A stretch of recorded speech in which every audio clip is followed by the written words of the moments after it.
অহা 2 অক্টোবৰত আৰম্ভ কৰিব পৰাকৈ 39খন সমজিলা, অসমীয়াত নাম হ'ব সমজিলা,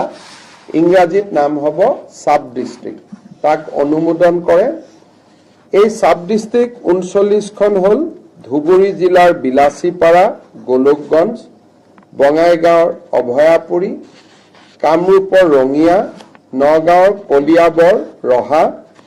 বিশ্বনাথৰ গহপুৰ আৰু বিহালী, এখন গহপুৰত হ'ব, এটা বিহালীত হ'ব, লখিমপুৰৰ ঢকুৱাখানা, ধেমাজিৰ জোনাই, তিনিচুকীয়াৰ মাৰ্ঘেৰিটা, শদিয়া, ডুমডুমা, শিৱসাগৰৰ নাজিৰা, ডিমৌ, যোৰহাটৰ তিতাবৰ, গোলাঘাটৰ বোকাখাট, সৰুপথাৰ, দেৰগাঁও,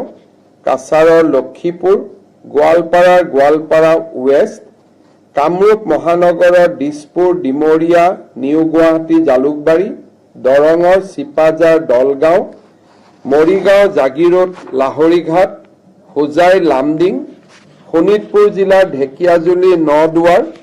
ডিব্ৰুগড়ৰ খোৱাং, দুলিয়াজান, টিংখং, নাহৰকটীয়া, চৰাইদেউৰ মাহমৰা, কৰিমগঞ্জৰ পাথাৰকান্দি, ৰামকৃষ্ণ নগৰ, এই কেইখনত আমাৰ সাব ডিস্ট্ৰিক্ট বা সমজিলা আমি আৰম্ভ কৰিম অহা 2 অক্টোবৰৰ পৰা। কেবিনেটে আজি এই সমজিলাসমূহক স্বীকৃতি দিয়ে। এতিয়াৰ পৰা মাটি বাৰীৰ কাম কাজ, বিভিন্ন MLA ফাণ্ড, আনটাইড ফাণ্ড,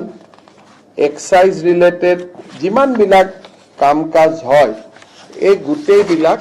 সমজিলাতে আমি সমাপন কৰিব পাৰিম।